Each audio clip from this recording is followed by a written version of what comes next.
எல்லாருக்கும் வணக்கம். ரொம்ப ரொம்ப நன்றி. ஆக்சுவலாக கவிதாக்கா உங்களுடைய வார்த்தைகளுக்கு ரொம்ப ரொம்ப நன்றி. இன்னைக்கு எனக்கு என்ன சொல்கிறதே தெரியல. நான் எப்பயுமே நிறைய ப்ரெஸ் மீட்லாம் ஹோஸ்ட் பண்ணியிருக்கிறேன்.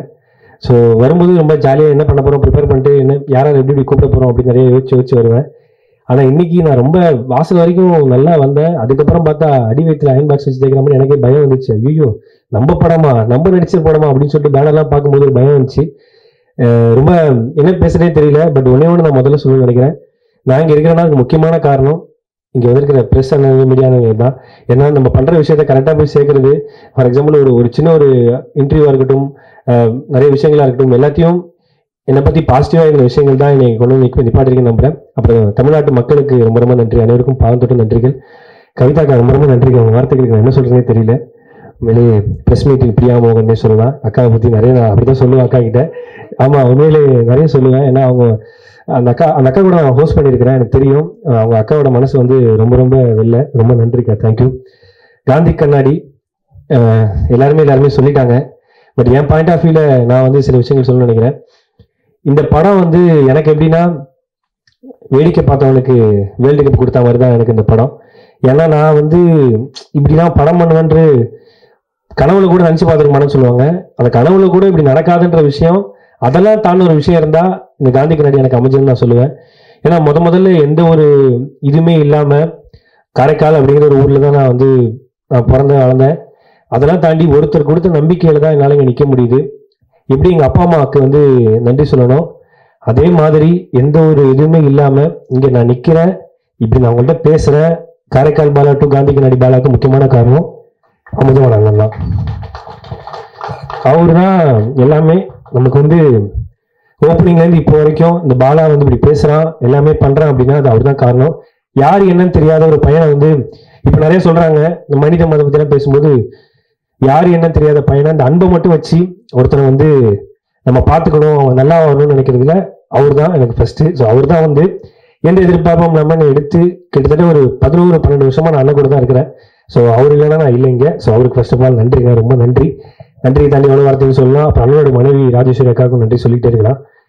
அதெல்லாம் தாண்டி அப்புறம் கலக்கப்பொடியாரில் பண்ணோம். ஸோ கொஞ்சம் கொஞ்சமாக வந்தோம். அதெல்லாம் தாண்டி நிறைய ரிஜெக்ஷன்ஸ்லாம் வந்திருக்கு, எல்லாருக்குமே வரது தான். அப்புறம் விஜய் டிவியில் பண்ணதுக்கு அப்புறம் நிறைய படங்கள் நான் நடிச்சிருக்கிறேன். கிட்டத்தட்ட ஒரு 18-19 படங்கள் நடிச்சிருக்கிறேன். அந்த படங்கள் வந்து நடிப்பேன். பட் அது ஒரு 11-12 படங்கள் வந்து நடிச்சிருப்பேன், நான் படத்தில் வந்திருக்காது.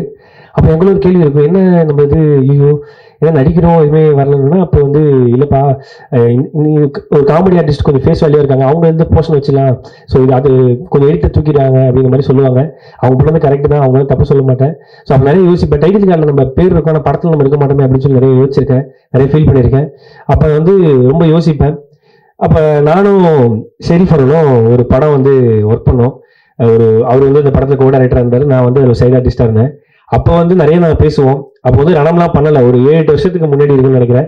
அப்போ பேசும்போது என்னடா பண்ணுற அப்படின்னு எப்படி தான் விஜய் ஷூட்டிங் முடிச்சுட்டு வந்தேன், அதை நான் அப்படியே சரி வாடான்னு பேசிட்டு இருப்போம்.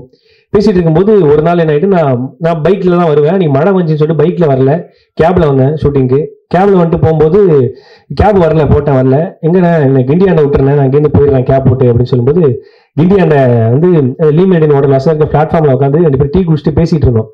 அப்போ லைட்டாக மழை தூங்க இருக்கு, உட்காந்து பேசிட்டே இருக்கோம். நான் பேசியிருக்கேன், என்னடா பண்ண போறேன் அடுத்து அப்படின்னு தெரியலண்ணே, விஜய் டிவியில் தான் பண்ணிட்டு இருக்கேன். ஸோ சினிமா என்ன பண்ண போறேன், எங்கண்ணே சைட் ஆர்டிஸ்ட்க்கு கூப்பிட மாட்டாங்க என்னண்ணே அப்படின்னு சொல்லும்போது அவர் சொன்னாரு, அதான்டா நானும் கதை எழுதிட்டு இருக்கேன், சரி இப்போ நீ டைரக்ட் பண்ண எனக்கு ஒரு காமெடி கேரக்டர் தெரியா அப்படின்னு சொல்லி தான் நான் அவர்கிட்ட கேட்க ஆரம்பிச்சேன். ஆமா அப்படிதான் கேட்டேன் அவர்கிட்ட சீரியஸா, டேரக்டர் பண்ணா ஒரு காமெடி நூல் தெரியா, ஒரு 5 சீன் 6 சீன் ஹீரோ கூட டிராவல் ஆகிற மாதிரி சூப்பரான ஒரு சீனு, அவர் ஹீரோ கிட்ட லவ் சேர்த்து வைக்கிறது, இந்த மாதிரி ஏதாவது இருந்தால் சொல்ல, நான் கண்டிப்பா என்ன கொஞ்சம் ரெஃபர் பண்ணுவேன்னு சொன்னேன். சரிடான்னு சொன்னாரு. ஸோ அதுக்கப்புறம் நானும் எனக்கு தெரிஞ்ச ப்ரொடியூசர்லாம் சும்மா பார்ப்பாங்க பேசுவாங்க, அவங்கள்ட்டலாம் சொன்னாங்க நீ கதை சொல்லணும் அப்படின்னு சொல்லிட்டு அவரும் ஒரு ப்ரொடக்ஷனில் போயிட்டு கமிட் ஆகி கதைலாம் சொன்னார். சொல்லும்போது அந்த ஹீரோ ஃப்ரெண்டு கேரக்டர் வந்து என்னை புஷ் பண்ணி பேசும்போது ஓகேன்ட்டாங்க. பட் அங்கே ப்ரொடக்ஷனில் இருக்க சிலர் வந்து என்ன சொன்னாங்கன்னா, அவங்க கேட்டது நான் என்ன தப்புன்னு சொல்ல மாட்டேன், கொஞ்சம் என்ன இப்படி இந்த பையனா இவன் இப்படி இருக்கான், இவன் எப்படி ஹீரோ ஃப்ரெண்டா, கொஞ்சம் ஃபேஸ் வேல்யூவாக போகலாமே அப்படின்ற மாதிரி சொன்னாங்க. அதான் அந்த இது நிறம் மாதிரி இருக்கா இந்த பையன், இப்படி ஹீரோ கொஞ்சம் அழகாக இருக்காரு, கூட இருக்கணும் கொஞ்சம் அழகாவது போடலாம்ல, கொஞ்சம் ஃபேஸ் வேல்யூ நாட்கள் போடலான்னு சொன்னேன்னா அந்த வாய்ப்பு எனக்கு போயிடுச்சு. ஸோ அப்புறம் வந்து அவருக்கும் அந்த படம் நடக்காமல் அடுத்துதான் ரணம் நடந்துச்சு. அதெல்லாம் தாண்டி ரணம்லாம் பண்ணதுக்கப்புறம் ஒரு நாள் திடீர்னு அதே மாதிரி தான் எனக்கு ஃபோன் பண்ணாரு. ஃபோன் பண்ணிருக்கும் போது இந்த மாதிரி ஒரு ப்ளஸ் டூ குழந்தைக்கு ஃபீஸ் கட்டணும்னு சொல்லி தான் பேச ஆரம்பிக்கும் போது தான் ரணம் பார்த்தேன், ரொம்ப சூப்பராக இருந்துச்சு, செம்மையா இருந்துச்சு. என்னடா பண்ணுறேன் அப்படின்னு. இல்லைண்ணா நான் அப்படியே ஷோஸு அப்படி தான் பண்ணிருக்கேன் அப்படின்னு சொன்னேன். படம் பண்ணுறேடா. இல்லைண்ணா எங்கண்ணா அப்படி சும்மா பண்ணணும்னு ஆசைடா, யாருன்னா வாய்ப்பு கொடுப்பா அப்படின்னு சொல்லி நான் சொல்லும்போது, அப்படியா சரி நான் உங்களுக்கு ஒரு கதை சொல்லுவா அப்படின்னாரு. இது என்ன கேரக்டர் அப்படின்னு கேட்டேன். என்ன கேரக்டரா? இல்லடா இது ஹீரோவா பண்ணலாம்டா. ஹீரோவாவா? நீலாம் என்ன ஹீரோ வச்சு படம் பண்ணுவேன்னு நான் ஃபர்ஸ்ட் கேட்டேன். நீ ஆல்ரெடி படம் பண்ணி சூப்பராக சக்ஸஸ்ஃபுல்லான படம் போயிடுச்சு, ஸோ அதுக்கப்புறம் என்ன வச்சு நீ எப்படி படம் பண்ணணும் தான் கேட்டேன். இல்லை நான் சொல்கிறவா அப்படின்னோடனே நான் அப்புறம் யோசிச்சுக்கிட்டே இருந்தேன். கட் பண்ணால் ஒரு ஷோவில் வந்து லாரன்ஸ் அண்ணா உனக்கு என்ன ஆசை அப்படின்னு சொல்லி கேட்டார். என்னடா ஷெரீஃபன் அப்படின்னு சொல்லியிருக்கா, அப்படி லாரன்ஸ் அண்ணா அப்படி கேட்குறா, அப்படின்னு சரி சொல்லி விடுவோம் நம்ம ஆசை என்னன்னு. எனக்கு ஹீரோவான ஆசைண்ணே அப்படின்னு நான் சொல்லிட்டேன். ஹீரோவான ஆசையா? ஆனால் எனக்கு நம்ம மூஞ்சிக்கெல்லாம் நம்ம யாரும் இவ்வளோ ரிஜெக்ஷன் பார்த்துட்டோம், எப்படி நடக்குமா நடக்காதான்ற யோசனை எனக்கு ரொம்ப எனக்குள்ள இன்ஃபீரியாரிட்டி காம்ப்ளெக்ஸ் ரொம்ப அதிகம் எனக்கு. அப்போ வந்து லாரன்ஸ் அண்ணா அவனுக்கு ஹீரோ ஆக்குறேன்டா, நீ ஏன்டா ஹீரோ ஆக முடியும், நான்லாம் ஹீரோ ஆக நீ ஏன் ஹீரோ ஆகக்கூடாது அப்படி சொல்லி அண்ணா சொன்னாரு. ஸோ அந்த வார்த்தை வந்து எவ்வளோ பேர் இப்படி சொல்லுவாங்கன்னு எனக்கு தெரியல. அது சொன்ன வார்த்தை அவரு கேமரா பார்த்து சொன்னாரு. என்னுடைய ஃப்ரெண்ட்ஸ் நிறைய பேர் இருக்காங்க, இதை பார்த்துட்டு இருக்கோம், யாராவது பாலா ஹீரோ வச்சு படம் பண்ணணும்னு நினைச்சீங்கன்னா நீங்க வாங்க, தம்பியை வந்து ஹீரோவா நான் பார்க்கணும் அப்படின்னு சொல்லி சொன்னாங்க. பட் சொன்னதோட ஒரு விஷயம் சொன்னாரு, ஹீரோவாகனா ஒரு முக்கியமான விஷயங்கள்லாம் இருக்குடா, நீ வந்து டிரான்ஸ்ஃபார்ம் ஆகணும், நிறைய இதாகணும். அப்போ ஒரு விஷயம் சொன்னாரு. நான் ஏன் நீ ஹீரோவானு சொன்னா ஓகே பண்ணது, ஓகேன்னு சொன்ன தெரியுமா, உன் லுக்கு அதெல்லாம் தாண்டி அவர் ஒன்று சொன்னாரு, நீ நல்லா இருந்தனா உன்ன மாதிரி ஒரு 35-40 குடும்பம் நல்லா இருக்கும்னு சொல்லிட்டு அந்த மேடையில சொன்னாரு. ஸோ அதுக்கப்புறம் எனக்கு ரொம்ப கான்சியஸ் ஆகி நான் ரொம்ப ஓகே நம்மள நம்பி ஒருத்தர் சொல்லிட்டாங்கன்னு சொல்லி நான் ஹார்ட் ஒர்க் பண்ண ஆரம்பிச்சேன், ஒர்க் அவுட்லாம் பண்ண ஆரம்பிச்சேன், அப்படியே சும்மா ஜாலியாக பண்ணிட்டு இருந்தேன். அப்போ வந்து ஷெரீஃப் திடீர்னு ஒரு நாள் கால் பண்ணி, இல்லடா உன்னை வச்சு ஒரு ப்ரொடியூசர் பண்றேன்னு சொல்லிட்டு வந்திருக்காரா அப்படின்னு சொல்லி. என்ன வச்சா, என்ன சொல்ற அப்படின்னு. ஆமா தூக்கிட்டு வாங்க செல்லத்தை அப்படின்ற மாதிரி தான் நான் வரேன், இன்னும் ஓகே பண்றேன், எனக்கு அவருக்கு ஓகேவான்னு கேட்கல, எனக்கெல்லாம் ரெடினே, அவருக்கு ஓகேவான்னு கேள்வி டெய்லிடா உன்னை வச்சு பண்றேன்னா சொல்லுவாரு. கதை சொன்னேன், பாலா கேட்கறீங்களான்னாரு. கேளுங்க என்ன, அதான் உன்னை வச்சு பண்றதுக்காக அவர் ரொம்ப ஆர்வமா இருக்காரு. எனக்கு ரொம்ப ஹாப்பி. போய் பார்த்தேன், எதுவுமே இல்லை. இது வரைக்கும் ரிஜெக்ஷன் மட்டுமே சந்திச்ச ஒரு நடிகனுக்கு முதல் முறையா தானாவே வந்த ஒரு ப்ரொடியூசர்னா அது ஜெய்கிரன் சார் தான். ஸோ அவரை வந்து நான் என்னைக்குமே ஜெய்கிரன் ப்ரோ தான் சொல்லுவேன். ஏன்னா இப்ப நம்ம எங்க அப்பா அம்மாவா இருக்கட்டும், தெரிஞ்சவங்களா இருக்கட்டும், அவங்களாலே ஒரு 5 லட்சம் ரூபாய்க்கு மேலே எனக்கு பெரட்டி கொடுக்க முடியாது. காரணம் எங்க ஃபேமிலி அந்த மாதிரி, சுத்தி வட்டாரம் அந்த மாதிரி, நான் ரொம்ப டவுனான ஃபேமிலி தான். பட் அந்த டைம்லயும் நம்மளை நம்பி கோடிக்கணக்கில் காசு போடுறாங்க அப்படின்னா அவங்களுக்கு எவ்வளவு நன்றி சொன்னாலும் பத்தாது.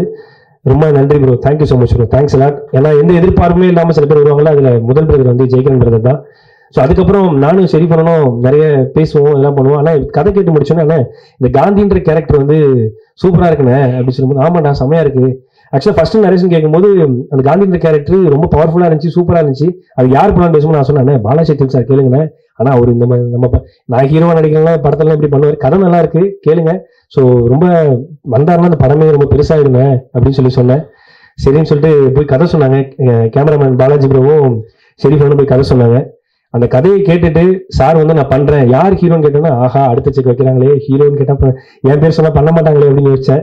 பட் பாலா அப்படின்னோட டபுள் ஓகே, கதை சூப்பரா இருக்கு பாலான்னு சொன்னோன்னே. ஏன்னா சார்லாம் ஒரு மிகப்பெரிய லெஜெண்டு, அவங்க பார்க்காத உயரம் இல்லை, அவங்க டைரக்ட் பண்ணாத படங்கள் கிடையாது, ஒர்க் பண்ணாத படங்கள் கிடையாது. அப்படி எந்த ஒரு பேக்ரவுண்டுமே இல்லாம ஒரு சின்ன பையனுக்கு நீங்க பெரிய உதவி செஞ்சிருக்கீங்க சார், ரொம்ப ரொம்ப நன்றி சார், தேங்க்யூ சார். நீங்க பண்ண உதவியை நான் என்னைக்கும் மறக்க மாட்டேன் சார். ஏன்னா இந்த கேரக்டர் வந்து பெரிய கேரக்டர். ஸோ நான் ஹீரோலாம் கிடையாது, அவர் தான் இந்த படத்தோட ஹீரோ. என்னையும் ஒரு ஆளா மதிச்சு வந்ததுக்கு ரொம்ப ரொம்ப நன்றி சார், தேங்க்யூ. அதெல்லாம் தாண்டி அந்த கண்ணம்மா கேரக்டர் ரொம்ப, காந்தி கண்ணம்மா தான் இந்த படத்தோடைய மெயின் கரு. அந்த கண்ணம்மா கேரக்டர் யார் பண்றாங்கன்னு கேட்கும்போது அர்ச்சனாமா. அர்ச்சனாமாவா, அவங்க தான் என் படத்துல பண்ணுவாங்களா அப்படின்னு தான் சீரியஸா நான் ஃபர்ஸ்ட் கேட்டேன்.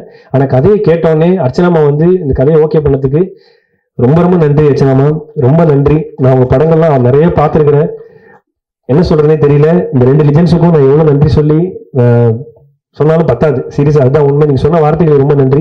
2 பேரும் படம் பார்த்துட்டாங்க, படம் பார்த்துட்டு நீங்க சொன்ன வார்த்தைகள் ரொம்ப ரொம்ப நன்றி. நான் ஏதாவது சாதிச்சிருக்கேன்னு கேட்டா நீங்க சொன்ன அந்த கமெண்ட்டை வந்து நான் வீடியோவா போட்டுப்பேன், நான் வச்சுப்பேன். ரொம்ப நன்றி, தேங்க்யூ. அதை தாண்டி இந்த படத்துக்கு ஹீரோயின் வேணும் அப்படின்னு சொல்லும்போது, ஹீரோயின் செலெக்ஷன் எப்படின்னா, எல்லாருமே கதை வந்து கேட்பாங்க, நான் ஹாலில் வெயிட் பண்ணுவேன், ஆஃபீஸில் வந்து ரூமில் கதை கேட்பாங்க, டைரக்டர் வந்து கதை சொல்லுவார். சொல்லி முடிச்சோன்னா கதை சூப்பராக இருக்குது, ரன் டைரக்டர்னா ஆல்ரெடி படம் பண்ணியிருக்காரு, ப்ரொடக்ஷன் எல்லாம் ஃபிக்ஸ் ஆகி ஆஃபீஸ் போட்டோன்னா வருவாங்க, வந்து கதைலாம் கேட்டுருவாங்க. கேட்டோன்னா கதை ரொம்ப சூப்பராக இருக்குது, செமையாக இருக்குது, யார் பேரா பண்ணுறா அப்படின்னா பாலா அப்படின்னா, பாலாவா சரி நான் சொல்றேன் அப்படின்னு போயிடுவாங்க. அவங்க மேல தப்புலாம் கிடையாது. ஸோ இப்படி வந்து ஒவ்வொரு ரிஜெக்ஷனா போயிட்டே இருக்கும். கதை சூப்பரா இருக்கு, செமையா இருக்கு, யார் ஹீரோ, பாலா, ஐயோ அப்படின்ற மாதிரி ஒரு 10 பேரை செக் பண்ணாங்க, 20 பேர், 30 பேர், 40 பேர் அப்படின்னு எல்லாம் செக் பண்ணிட்டே இருப்பாங்க. நான் தான் கதை சொல்ற ஆரம்பிக்கும் போது நான் வரமாட்டேன். சொல்லி முடிச்சதுக்கு அப்புறம் தான் ஹாலில் வெயிட் பண்ணுவேன் என்ன சொல்றாங்கன்னு பாக்குறதுக்கு. அப்படியே ஒரு 50 பேர் ரிஜெக்ட் பண்ணிட்டாங்க. அவங்க மேல தப்பு இல்லை. ஸோ நம்மளும் அவ்வளோ பெரிய ஆள் இல்லை. கட் பண்ணா 51வது ஆள் லாஸ்டா வந்தாங்க விநாயக் மகாதேவன்ற மாதிரி நமிதா கிருஷ்ணமூர்த்தி. எந்த ஒரு எதிர்பார்ப்புமே இல்லாம கதை கேட்டதுக்கு அப்புறம் கதை பிடிச்சிருக்கு, யார் ஹீரோன்னு கேட்டு கண்டிப்பா பண்றேன் அப்படின்னு சொன்னேன். அது எனக்கு என்ன சொல்றதுன்னு தெரியல. எந்த பேக்ரவுண்டுமே இல்லாத ஒரு பையனுக்கு லுக் அண்ட் ஃபீலா இன்ஃபீரியாரிட்டி காம்ப்ளெக்ஸ் உள்ள பையனுக்கு இன்னைக்கு நீங்க பண்ண ஒரு விஷயம் வந்து நான் என்னைக்குமே மறக்க மாட்டேன். நமிதா கிருஷ்ணமூர்த்தி ரொம்ப ரொம்ப நன்றி, தேங்க்யூ. ஏன்னா இப்படி நிறைய ஸ்போர்ட்டிவா எடுத்து பண்ற விஷயங்கள்லாம் ரொம்ப ரொம்ப ரேரு. நீங்க எனக்காக பண்ணீங்க, தேங்க்யூ. அதெல்லாம் தாண்டி கேமராமேன் பாலாஜி ப்ரோ, அவர் எப்படின்னா வந்து நான் எனக்கு என்னென்ன ஃப்ரேம்ல எப்படி ஓகேவா இருப்பானா, பார்ப்பாங்களா, ஏற்றுப்பாங்களா அப்படின்னு. இதுக்கு முன்னாடி நாங்கள் ஆக்டிங் கிளாஸ்லாம் நாங்கள் உட்காந்து ஒர்க் பண்ணோம், ஒர்க் ஷாப்லாம் பண்ணோம். நான் ரைட்டிங்லேருந்து உட்காந்து பேசுவோம், நிறைய பண்ணுவோம், ஒர்க் பண்ணோம். அப்போ வந்து சொன்னேன், இல்லைடா நான் சூப்பராக காட்டுறேன், நான் செம்மையாக ஃப்ரேம் வைக்கிறேன் அப்படின்னு சொல்லிட்டு. நீங்கள் ட்ரெய்லர் பார்த்துருப்பீங்க, படமும் அப்படி தான் இருக்கும். என்னை வந்து ஓகே நான் என்னோட இன்ஃபீரியர் காம்ப்ளெக்ஸ் வந்து நான் படம் பார்க்கும்போது ஓகேவா நம்மளும் ஓகேவா இருக்கும் அப்படின்னு காட்ட வச்சது பாலாஜிண்ணே. ரொம்ப நன்றிண்ணே, தேங்க்யூ, ரொம்ப ரொம்ப நன்றி. லவ் யூண்ணே, தேங்க்யூண்ணே. அண்ணா எந்திரிக்கான உட்காருண்ணே, பயமா இருக்குண்ணே. ஓகே, அடுத்து வந்து எடிட்டர் சிவநந்தீஸ்வரன் சார், அவருக்கு மிகப்பெரிய நன்றி சொல்லணும். நானும் ஷெரீஃப் பண்ணணும் எப்படின்னா, படம்லாம் ஷூட்டிங் முடிச்சுட்டு வந்து ஷெரீஃப் வந்து ஃபுட்டேஜ் வந்து எடிட்டர் போட்டு காட்டுவாங்க. போட்டு காட்டிட்டு வெளில வந்து நாங்கள் எப்படின்னா தலைப்பிரசவத்துக்கு வெயிட் பண்ணுற மாதிரி இங்கே நடந்துட்டு இருப்போம். என்ன சொல்ல போறாங்க, எப்படி கட்டு வரப்போகுது, என்ன மாதிரி வரப்போகுது. ஏன்னா சார் வந்து பெரிய லெஜண்ட், நிறைய படங்கள் பார்த்துட்டு தீரன் அதிகாரம் மட்டும் காப்பி ரணசிங்கம், மடக்பட்டு ராமசாமி, நிறைய படங்கள் வந்து சார் எடிட் பண்ணியிருக்காங்க. நிறைய படங்கள் ப்ரோமோ எடிட்டராக இருந்திருக்காங்க. ஸோ எப்படி வந்து சொல்ல போறாங்க அப்படின்னு சொல்லும்போது, இல்லை ஷெரீஃப் இப்படி பண்ணிக்கலாம் அப்படி பண்ணிக்கலாம்னு சொல்லிட்டு கிட்டத்தட்ட இந்த படத்துக்காக முக்கியமான மெடக்கல் வந்து சிவநந்தீஸ்வரன் சார் வந்து இந்த படத்துக்காக உழைச்சிருக்காங்க. அதே ஷூட்டிங் ஸ்பாட்டுக்குலாம் ஒரு எடிட்டர் வரணும்னு அவசியமே இல்லை. பட் எங்களுக்காக ஷூட்டிங் ஸ்பாட்லாம் வந்து அவரும் ஷெரீஃப் பண்ணணும், அவரும் பைக்ல உட்காந்து லில்லிபுட்லாம் பிடிச்சிட்டு இங்க ஷூட்லாம் பண்ணியிருக்காங்க. தேங்க்யூ சிவநந்தீஸ்வரன் ப்ரோ, ரொம்ப நன்றி, தேங்க்யூ. அப்போ எனக்கு ரொம்ப ரொம்ப நன்றி. ஆர்ட் டைரக்டர் அப்போண்ணே, தேங்க்யூ ஸோ மச்ண்ணே, ரொம்ப நன்றி. நான் கேட்டோடனே டக்குன்னு செட்டெல்லாம் போட்டு கொடுப்பீங்க, சின்ன சின்னதாக சூப்பரா, ரொம்ப நன்றி. அதுக்கப்புறம் இந்த ப்ராஜெக்ட்ல அவர் கூட நான் நடிச்சிருக்கிறேன், மதன் ப்ரோ. அவர் வந்து கலக்கியிருப்பாரு.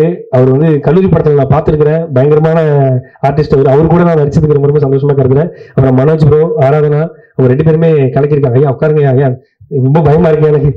சரி, ரொம்ப நன்றி, தேங்க்யூ. இதெல்லாம் தாண்டி இந்த படம் பண்ணியிருக்கோம் அப்படின்னு சொன்ன உடனே இந்த படத்துக்கு வந்து முக்கியமான விஷயமே வந்து படத்தை கொண்டு போய் எடுத்துட்டு போய் சேர்க்கறது தான். நான் ரொம்ப தீவிரமான சினிமா ரசிகன். ஒரு வாரத்துக்கு 4-5 சினிமா வந்துச்சுன்னா எல்லா சினிமாவும் பார்த்துருவேன். அப்படி அந்த 4-5 படங்கள் வருதுல ஒரு 3 படங்கள் 2 படங்களே சக்தி ஃபிலிம் ஃபேக்டரி அப்படிங்கிற பேர் வரும். நான் உட்காந்து பார்ப்பேன். குட் நைட் படத்துல வந்து நிறைய படத்துலேருந்து அந்த பேர் வந்துகிட்டே இருக்கும். சரி, சக்தி சார் வந்து இந்த படம் பார்க்குறாங்கன்னு சொன்னேன், என்னால் நம்பவே முடியல. நம்ம படத்தை அவர் பார்க்குறாரா அப்படின்னு சொல்லும்போது நம்பவே முடியல. படம் பார்த்துட்டு எல்லாரும் சரி நான் சொல்றேன்ட்டு போயிடுவாங்க. ஆனால் படத்தை பார்த்து முடிச்சுட்டு இங்கேயே உட்காந்து பேசலாம் அப்படின்னு சொல்லிட்டு இந்த படத்தை பற்றி கிட்டத்தட்ட ஒரு 15 நிமிஷம் சார் வந்து பாராட்டினாங்க. இது ஒரு எதுவுமே இல்லாத வந்து ஒரு ஹீரோக்கு ஒரு புது படம், அதெல்லாம் மைண்ட்ல இருந்தாலும் உண்மையான பாராட்டி இந்த படத்தை வந்து கரெக்டாக கொண்டு போய் சேர்க்கலாம்னு சொல்லிட்டு முடிவு பண்ணி இந்த படத்துக்குள்ள வந்து எங்களை நம்பின உங்களுக்கு ரொம்ப ரொம்ப நன்றி சார். தேங்க்யூ, என்னைக்குமே நான் மறக்க மாட்டேன் sir. Thank you so much sir. எப்பயுமே ஒரு படத்துக்கு முக்கியமா அசிஸ்டன்ட் டைரக்டர்ஸ் தான். அசிஸ்டன்ட் டைரக்டர் இந்த படத்துக்கு ரொம்ப ரொம்ப முக்கியம்.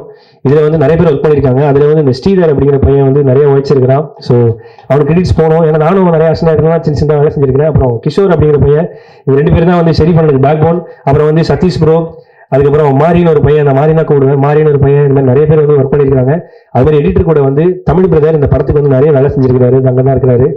அப்புறம் தமிழ் ப்ரோ, இசக்கி பிரதர், அவங்க எல்லாரும் ரொம்ப நன்றி. இந்த படம் எக்ஸிக்யூட்டிவ் ப்ரொடியூசராக இருந்த உதயகுமார் பாலாஜி பிரதருக்கு ரொம்ப ரொம்ப நன்றி.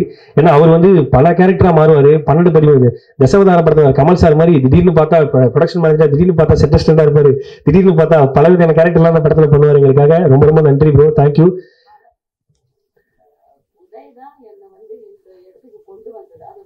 பாத்தீங்களா, பரவாயில்ல, நீங்க விட்டு நான் சொல்லிடுறேன். உதய் சார் தான் வந்து அர்ச்சனாமா வந்து இந்த படத்துல நீங்க பண்ணியே ஆகணும், படம் நல்லா இருக்கு, கதை நல்லா இருக்குன்னு சொல்லி கூட்டு வந்தது உதயண்ணா தான். உங்களையுமா?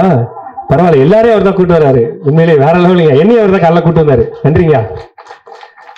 10 மாசத்துக்கு நான் உங்களுக்கு டெய்லி காலைல பாவம் பண்ணி கேட்கிறேன், மறந்துட்டேன், சாரிங்க. ரொம்ப நன்றிங்க, தேங்க்யூ. அதெல்லாம் தாண்டி ரொம்ப நன்றி ரேகா மேடம், உங்களுக்கு ரொம்ப நன்றி மேடம், தேங்க்யூ. இந்த படத்தை கொண்டு போய் கரெக்டாக சேர்க்கறதுக்கு ரொம்ப ரொம்ப நன்றி, தேங்க்யூ. அவங்க வந்து இன்டர்வியூல நடக்கும்போது உட்காரணும்னு அவசியமே இல்லை, அவங்க கூடவே உட்காந்து தரையில் வந்து உட்காந்து பார்த்துருந்தாங்க. தரையில் உட்காந்து அவங்க வந்து எல்லாமே கம்யூனிகேட் பண்ணிருந்தாங்க. அதெல்லாம் தாண்டி இந்த படத்தை நான் வேலை செய்கிறேன், அதெல்லாம் தாண்டி என் கூட 2 ஃப்ரெண்ட்ஸ் வந்து ஒரு 4-5 பேர் இந்த படத்துக்காக நிறைய வேலை செஞ்சுருக்காங்க. அபின்னு சொல்லிட்டு என் ஃப்ரெண்ட் இருக்கிறான். ஸோ அவன் ரொம்ப அந்த படத்துக்காக வேலை செஞ்சிருக்கிறான். அபினேஷ் அண்ணாதுரை நீங்கள் பார்க்கலாம். அதுக்கப்புறம் மணிகண்டன் விஸ்வா அவங்க உட்காந்துருக்காரு. அவன் கீழே உட்காந்துட்டு ஃபீல் பண்ணுறாரு, நல்ல மனுஷன்.